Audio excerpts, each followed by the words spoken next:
Representative Massi. Thank you, Mr. Chairman.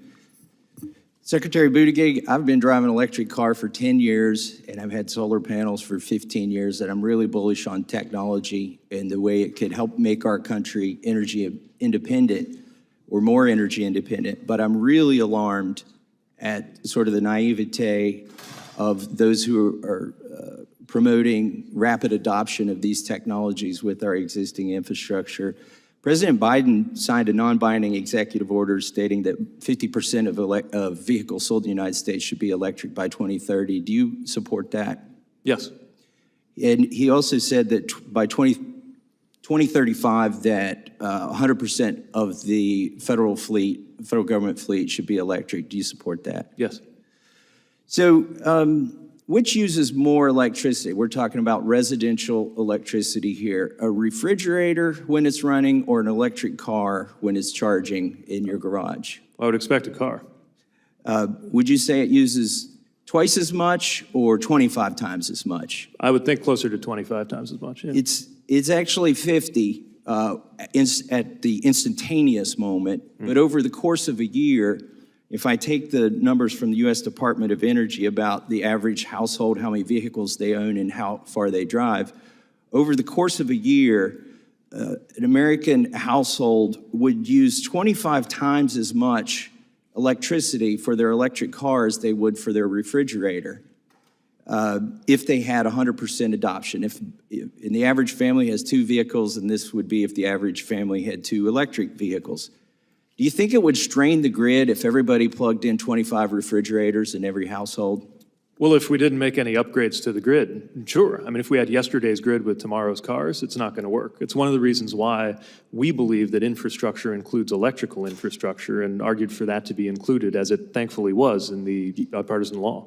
Do you think by 2030, which is when Biden says 50% of cars sold should be electric, do you think the grid will be capable of handling electric cars? It's going to need to be, and we're working with the Department of Energy every day. We've established a joint office of energy and transportation to map out some of the needs. Obviously, some of this gets outside of my lane, and we've been discussing with, for example, the truck stops that are looking at what their power needs would need to be at an interchange where today they're mainly filling up on gas in order to accommodate that. And then, as you mentioned, a lot of the scenario for this is also residential. But it's also worth pointing out that while a typical driver who adopts electric is using more electricity, at the end of the day, they're using less energy because of the efficiency benefits of getting that energy produced at utility. The problem is we don't have the capacity to produce that energy. You aptly use the word need. You could say want as well. There's needs and wants to make this fantasy work by 2030, but the reality is the capability is not going to be there. The average household uses 17% of their electricity for air conditioning. And that would mean the average household uses 1,870 kilowatt hours per year for air conditioning. If that average household plugged in electric cars, do you know how much more electricity they would use in comparison to the air conditioning that air conditions their whole house? No, but again, I would emphasize it will let me be help less you. Let me help you with overall. that first before we go on, because the numbers are important. It would take 4 times as much electricity to charge the average household's cars as the average household uses on air conditioning. Do you think that could be, so if we reach the goal by 2030 that Biden has of 50% adoption instead of 100% adoption, that means the average household would use twice as much electricity charging one of their cars as they would use for all of the air conditioning that they use for the entire year. Do you think this could contribute to rolling blackouts and brownouts in areas of the country where air conditioning is basically considered essential?